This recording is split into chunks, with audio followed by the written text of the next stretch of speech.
What one NFL player would you opt to choose to lead your new franchise? If you were given a draft of all the players in the NFL right now, and you have a new franchise, Francis Maxwell United, or whatever you want to be, the Rubin Raiders. No team in the NFL calls United. I know. Wouldn't even start. It would have to be the Francis Maxwell enter unbearable love for mascots. They'd pick something weird. They'd be like Francis Maxwell cows. Nice. Okay. So you're in charge of the cows. That's what the South Park is, the South Park cows. Yeah. You're in charge of the cows. You have the first overall pick. Yes. In the draft of all the NFL players. Anybody who plays Madden and like 17 or any of the old Madden games always does the fantasy draft, or they can, and put everyone back. You need to pick one player to literally build your enormous team around. Who are you taking? So I gave a lot of thought to this. I was going with several different options. I was thinking, right, the go-to, which I will end up going with, is a quarterback, right? Because it's somewhat unfair to kind of imagine that any other case could be put forward, right? You have Denver last year, who had a fantastic defense and were able to overthrow a phenomenal quarterback in Cam Newton, who was playing out of his ass for the full season. So if you're going by just that example, if we just got placed on this earth with that game to look at, you'd be like, well, maybe I'll build a good defense because they can win. But as you guys were talking about off camera, historically, you really need to have a good quarterback. And it's the only position where it's one player.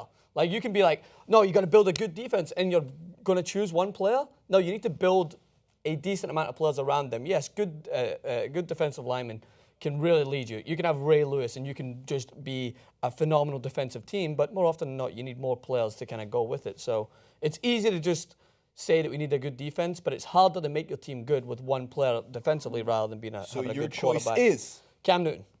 Undoubtedly? Undoubtedly. The reason why, I was thinking Marcus Mariota, good young quarterback. I was even toying with Dak Prescott, a quarterback that's shown promise already to move forward. It's my the reason why is because I'm building a franchise. I need someone who's a franchise player, who's going to fill the seats, who's going to be a dominant player. But I think there's a shift in the NFL. I think we're starting to see more quarterbacks are so versatile. Yes, Tom Brady is the best quarterback we've seen, and he throws amazing. He's got great IQ in terms of his ability to pick the right moments, and it's similar to any sport. Andrea Pirlo of football, my football, said one quote which I take into every sport. He's like, you can be good at your sport if you make the right decisions at the right times. It sounds so simple, and you're like, yeah, no shit, but it's actually very hard for some people to make the right decisions at the right time. That's what I think Tom Brady does best. Why we get frustrated when we watch coaches. Yeah. I mean, for the most part, I think that applies more to even the coaching side of things, especially in the NFL. Actually, you can make an argument that if you could take one head coach to just build your team, there's a few options out there in history. Vince Lombardi, for example, if you want to go way back. I would also take a quarterback. I would take Andrew Luck. And before we get to that, I think one fun thing for discussion in the comment section could be, because most people, you can't tell me, you really can't make an argument for me saying, I'm going to take Antonio Brown and win a championship tomorrow. Yeah. It's a builder. You can't. You need someone who can find him. Because you need someone who can find him. And you can't say I'm going to take the young, impressive Ezekiel Elliott and a good offensive line because you still need someone to throw it downfield. Odell Beckham is a perfect example. Look how frustrated he gets. He's one of the most athletic wide receivers we've seen. And when you can't find him, he's useless. Like when Eli Manning doesn't use him as well and doesn't use him to build a team, you of all people know how well it can be. So I know we got 2 Super Bowls. I'll give my brief explanation before you go into Andrew Luck, because I think it's a good shout as well. I was actually going to defense too. But the discussion was going to be it's one quarterback or pick three defensive players. Yeah, that makes sense. And then you can take the Broncos from last year or the Seahawks from 3 years ago and take, in that case, a Von Miller, a Richard Sherman, and God, that's not maybe the right person you want to take in this moment, but in maybe a year if you're watching this clip, and you've not as mad at Richard Sherman for almost killing Dan Carpenter. And then also have like a Michael Strahan. Yeah. Like have those three guys, and then you're talking because you have a guy at each unit. We're going back to the olden days? I'm just saying, like, if you have a guy in each unit of defense. But quarterback Cam Newton, obviously a good choice for many reasons. Could you protect him? You're going to draft some linemen? Well, this is the thing. I'm thinking if I'm building my franchise and I've got one of the hottest quarterbacks, not just in the way he plays, but he's going to attract a lot of players to come. He went to the championship last year. Yes, he didn't win it. But he's got so much promise. He can run better than any quarterback, I feel. He's so powerful. He's confident, so you're not going to have to worry too much about him kind of not being able to handle the pressure. Yes, people will refer to last year and his press conference. fuck off already out of this. So when you get mad, you get very Scottish. Well, it's the only way to summarise it. It's been how long since he still couldn't. He didn't dive on the ball. He didn't do this. Well, Do you see? It's the only way to summarise it. So Cam Newton's my choice. He's going to be able to run for me. If I draft a couple of good wide receivers, he's going to be able to find them. And he's one of the hardest quarterbacks to deal with. The only way that this puts it in perspective. What is the only way that people are trying to deal with Cam Newton this season? Is by hurting him. Yes. By trying to illegally hurt him. That shows how petrified some of these defensive teams are at him running at them, because they're like, you know what? We tried last year. He's a monster. He's very good. He was just dancing all over everyone last year. So how do you do it? You hurt him. So if I'm playing against teams that have to really somewhat break the rules in order to try and compete with me, I think I'm going the right way as a franchise. I think you're making a very, very good decision. I believe that this year's Panthers are having a very hard time protecting Cam Newton. But again, we're talking about from scratch here. So you can't go, well, look at the Panthers and look at the Colts. That's what the team you would have is. No, I'm not saying I can run an organization better than Jim Irsay is doing over at the Colts. But I'm sure I can appoint somebody who can run it better than Jim Irsay is doing over at the Colts. Yeah. Same for the Carolina Panthers owner. Although, again, last season 15-1 and made the Super Bowl, and we forget so quickly. Like, there's a very, very good football team. And yes. Riverboat Ron. Collectively, they were very good. So it wasn't just Cam, but it wasn't just Cam, and that's the thing with football. Is this is an easier discussion for some other sports, namely basketball, because one player has so much of a tremendous impact on everything, on every moment. The quarterback just has a tremendous impact on the offense, and lo and behold, you need to score to win games. So I choose Andrew Luck just because of the reason that the Colts cannot protect him.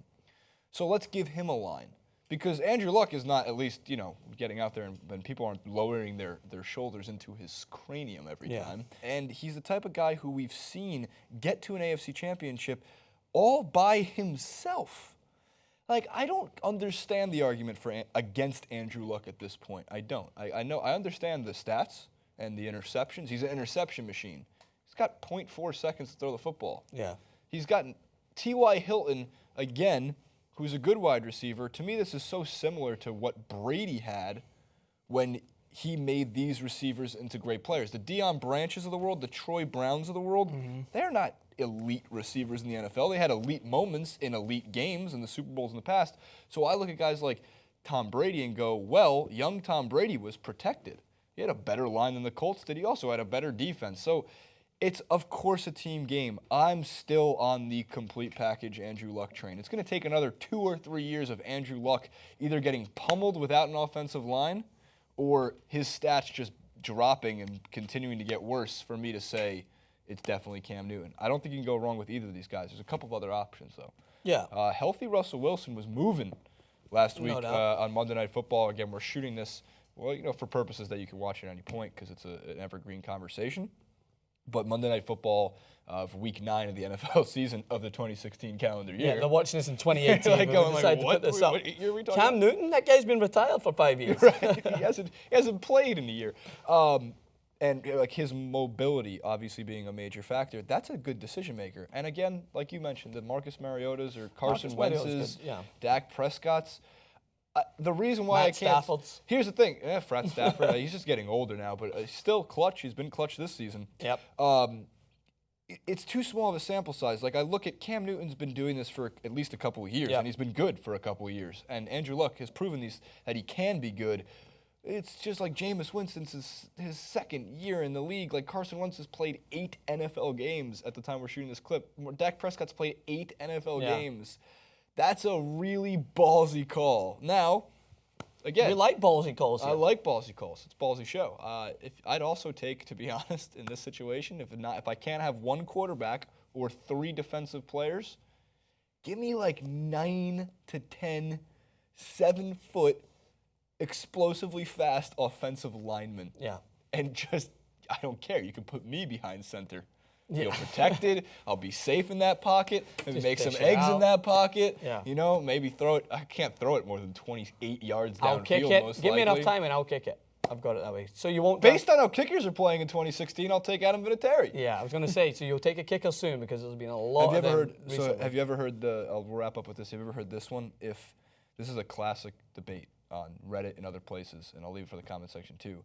If you had a kicker who can consistently make 70-yard field goals, would you take him first overall in the NFL draft? I don't think the league would prevent it. I think they would. I think they would hypothetically. No, hypothetically, yes. I just think that the NFL. You come in. I would like it because then you'd only have to get to your own 45-yard line every time. You get the ball at the 25. There will be someone that can do that. There is no doubt. There's someone out there that can do it. Consistently. There'll be someone there. You maybe give a talented footballer who could probably do that and just train him to the point where that's why if my kicker ever missed a field goal, dropped. You're out. Go down to the local. You have one job. Go to the local university. Hey, what are you doing? Oh, forward? Come on. Yeah, exactly. Here's $20,000 for Week 10's game. Good luck. All right. Well, maybe in a hypothetical situation, I'll take him. You'll take him? I'll draft Ronaldo. So comment Ronaldo. Comment below. Like, favorite, subscribe to the channel. We hope you enjoyed this little back pocket fun story. Leave us more fun discussions you'd like us to have in the comments section at Francis_Maxwell, at JaceRu91. And just TYT Sports. There's no ad because Francis's head is in the way.